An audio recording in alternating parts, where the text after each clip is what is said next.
রাম কৃষ্ণ রাম কৃষ্ণ রাম কৃষ্ণ রাম, শ্রী রাম কৃষ্ণ রাম কৃষ্ণ রাম কৃষ্ণ নাম, শ্রী রাম কৃষ্ণ রাম কৃষ্ণ রাম কৃষ্ণ রাম, রাম কৃষ্ণ রাম কৃষ্ণ রাম কৃষ্ণ নাম, শ্রী রাম কৃষ্ণ রাম কৃষ্ণ রাম কৃষ্ণ নাম, শ্রী রাম কৃষ্ণ রাম কৃষ্ণ রাম কৃষ্ণ নাম।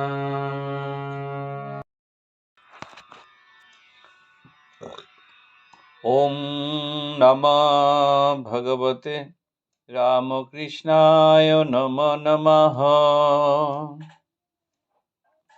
শ্রী শ্রী রামকৃষ্ণ কথামৃত প্রথম খণ্ডে আজ প্রথম পরিচ্ছেদ আমরা পাঠ করব। শ্রীযুক্ত বিজয় কৃষ্ণ গোস্বামী ও অন্যান্য ভক্তের প্রতি ঠাকুর শ্রীরামকৃষ্ণের উপদেশ, তারই প্রথম পরিচ্ছেদ আমরা পাঠ করব।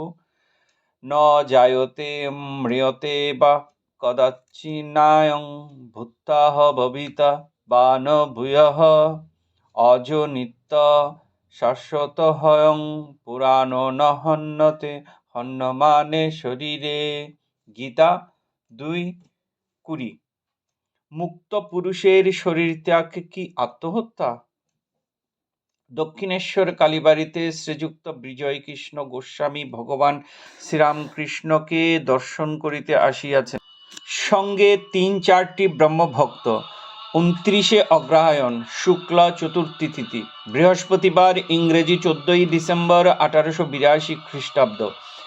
পরমহংসদেবের পরম ভক্ত শ্রীযুক্ত বলরাম সহিত ইহারা নৌকা করিয়া কলিকাতা হইতে আসিয়াছেন।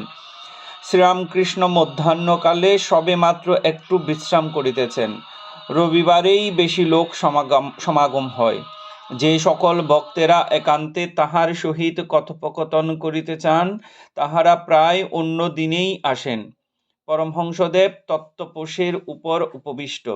বিজয়, বলরাম মাস্টার ও অন্যান্য ভক্তেরা পশ্চিমাশ্ব হইয়া তাহার দিকে মুখ করিয়া কেহ মাদুরের উপর, কেহ শুধু মেঝের উপর বসিয়া আছেন। ঘরের পশ্চিম দিকের দ্বার মধ্যে দিয়া ভাগীরথী দেখা যাইতেছিল। শীতকালের স্থিরা স্বচ্ছ সলিলা ভাগীরথী। দ্বারের পরই পশ্চিমের অর্ধমণ্ডলাকার বারান্দা, তৎপরেই পুষ্পোদ্যান, তারপর পোস্তা। পোস্তার পশ্চিম গায়ে পুণ্যসলিলা কুলুষহারিণী গঙ্গা যেন ঈশ্বর মন্দিরের পাদমূল আনন্দে ধৌত করিতে করিতে যাইতেছিলেন। শীতকাল, তাই সকলের গায়ে গরম কাপড়। বিজয় শূলবেদনার দারুণ যন্ত্রণা পান, তাই সঙ্গে শিশি করিয়া ওষুধ আনিয়াছেন। ঔষধ সেবনের সময় হইলে খাইবেন। বিজয় এখন সাধারণ ব্রাহ্ম সমাজের একজন বেতনভোগী আচার্য। সমাজের বেদির উপর বসিয়া তাহাকে উপদেশ দিতে হয়। তবে এখন সমাজের সহিত নানা বিষয়ে মতভেদ হয়েছে। কর্ম স্বীকার করিয়াছেন, কি করেন? স্বাধীনভাবে কথাবার্তা বা কার্য করিতে পারেন না। বিজয় অতি পবিত্র বংশে, অদ্বৈত গোস্বামীর বংশে জন্মগ্রহণ করিয়াছেন।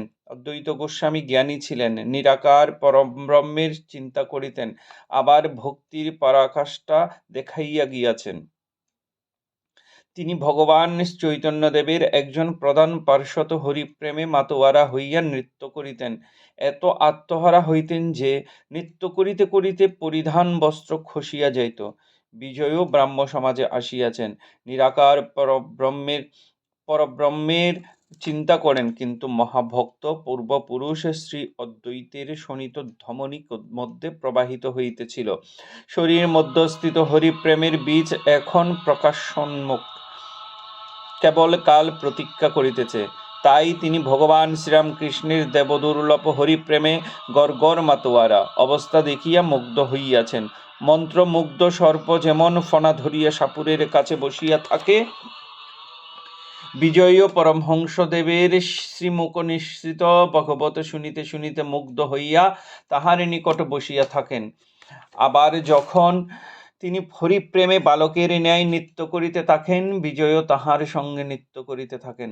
বিষ্ণুর হৃদয়ে বাড়ি তিনি গলায় খুর দিয়া শরীর ত্যাগ করিয়াছেন।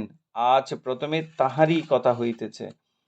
শ্রীরামকৃষ্ণ বিজয় মাস্টার ও ভক্তদের প্রতি। দেখো, এই ছেলেটি শরীর ত্যাগ করেছে শুনলুম, মনটা খারাপ হয়ে রয়েছে। এখানে আসতো, স্কুলে পড়তো, কিন্তু বলতো সংসার ভালো লাগে না। পশ্চিমে গিয়ে কোন আত্মীয়ের কাছে কিছুদিন ছিল। সেখানে নির্জনে মাঠে বনে পাহাড়ে সর্বদা বসে ধ্যান করত। বলেছিল যে কত কি ঈশ্বরীয় রূপ দর্শন করি। বোধ হয় শেষ জন্ম, পূর্ব জন্মে অনেক কাজ করা ছিল, একটু বাকি ছিল, সেইটুকু বুঝি এবার হয়ে গেল।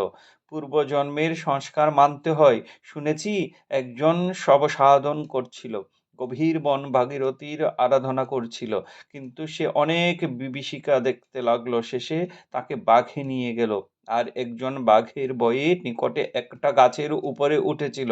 সব আর অন্যান্য পূজার উপকরণ তৈয়ার দেখে সে নেমে এসে আচমন করে সবের উপরে বসে গেল।